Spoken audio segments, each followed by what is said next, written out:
જયેશ રાદડિયા અને પ્રશાંત કોરાટ ગુજરાતની રાજનીતિ માટે આ બેના મજાણ્યા નથી, કારણ કે આ બંને જેતપુરથી આવે છે અને બંને વચ્ચે છેલ્લા કેટલાક સમયથી પ્રતિષ્ઠાનો જંગ છે. એ શા માટે ખૂબ બધા જાણે છે, પરંતુ હાલ હવે આ બંને વચ્ચે જ્યારે રાજકોટ લોધિકા સંઘની ચૂંટણીની વાત આવી રહી છે, તેમાં કોણ બાજી મારશે તેમને લઈને પ્રતિષ્ઠાનો જંગ જામ્યો છે.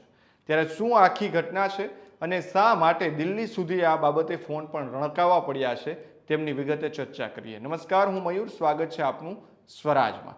રાજકોટ જિલ્લામાં જયેશ રાદડિયા વર્સિસ પ્રશાંત કોરાટ, આ બે સિનિયર નેતાઓ વચ્ચે રાલો સંઘને લઈને આખો પ્રતિષ્ઠાનો જંગ જે છે તે અત્યારે જામ્યો છે. હવે આ બધાની વચ્ચે પૂર્વ ધારાસભ્ય અરવિંદ રૈયાણી અને પૂર્વ ચેરમેન નીતિન ઢાકેચા ચેરમેન પદ માટે પણ મેદાને છે.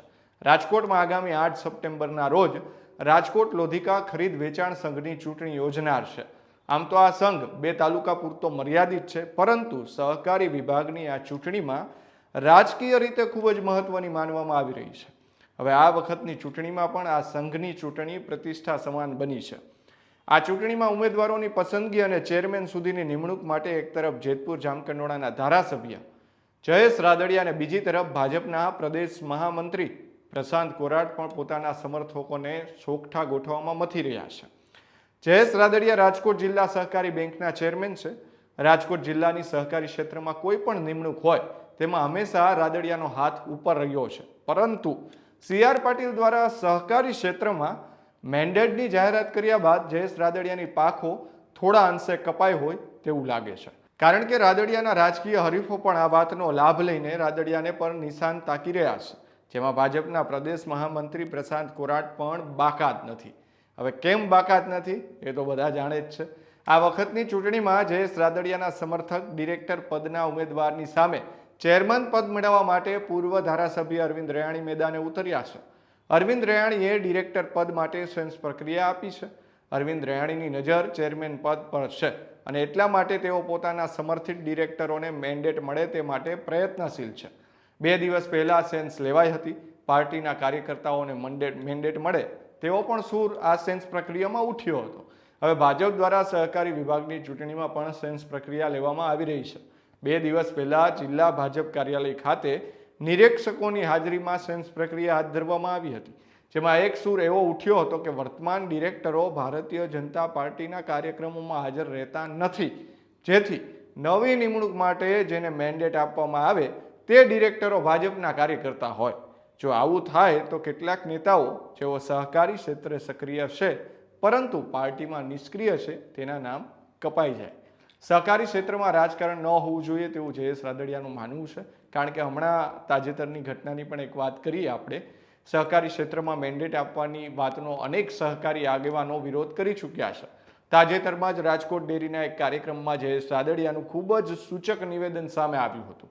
જયેશ રાદડિયાએ કહ્યું હતું કે સહકારી ક્ષેત્રમાં ખેડૂતો અને પશુપાલનોના હિત સર્વોપરી છે, તેમાં કોઈ રાજકારણ ન હોવું જોઈએ, જેથી સહકારી ક્ષેત્રનું સુકાન ખેડૂતો અને પશુપાલનો સાથે જોડાયેલા લોકોને સોંપવામાં આવે તેવા નિર્દેશો આપ્યા હતા.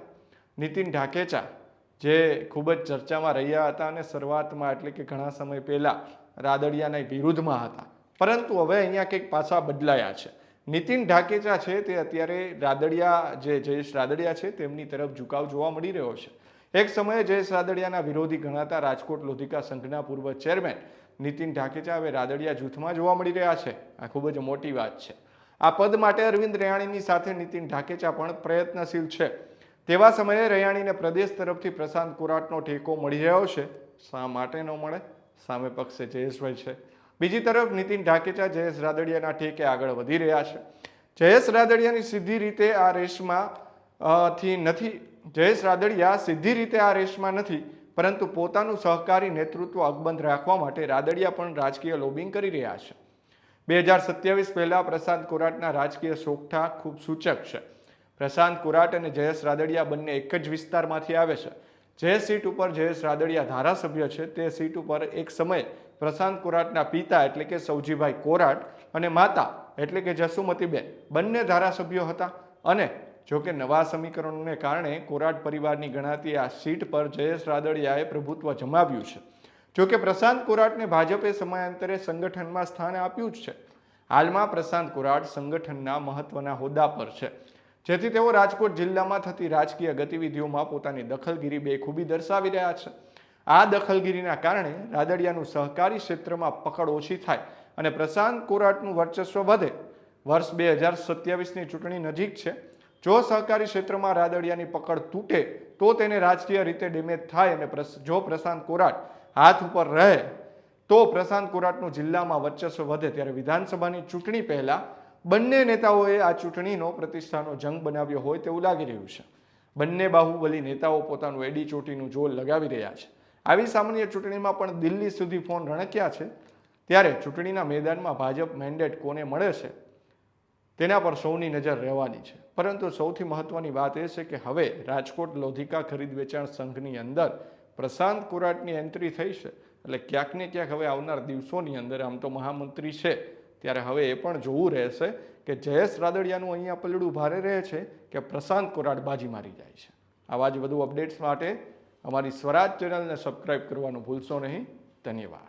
ખેડૂત ભાઈઓ છે ખેતરમાં ડ્રોન ઉડાવતા હોય છે ત્યારે આપણે એક પ્રશ્ન સતાવતો હોય છે કે જે આપણે અત્યાર સુધી જીપીએસ ટેકનોલોજી વાળા ડ્રોન વાપર્યા છે, જેથી કરીને મોબાઈલ ટાવર છે અથવા તો હાઈ ટેન્શન લાઇન પસાર થતી હોય, કોઈ વૃક્ષો હોય, ત્યારે જે જીપીએસ ટેકનોલોજી વાળા ડ્રોન છે એમાં ટકરાય અને ટ્રેસ થાય છે. પણ એગ્રીવન લાવ્યું છે જીએનએસએસ ટેકનોલોજી ડ્રોન, જેથી કરીને એ ડ્રોન છે એ કોઈ જગ્યાએ ટકરાય નહીં, પોતાની રીતે જ ડિસિઝન લે છે અને મૂવ થઈ જાય છે. જેથી કરીને જીએનએસએસ ટેકનોલોજી ડ્રોન છે એ વાપરવાનો આગ્રહ રાખો.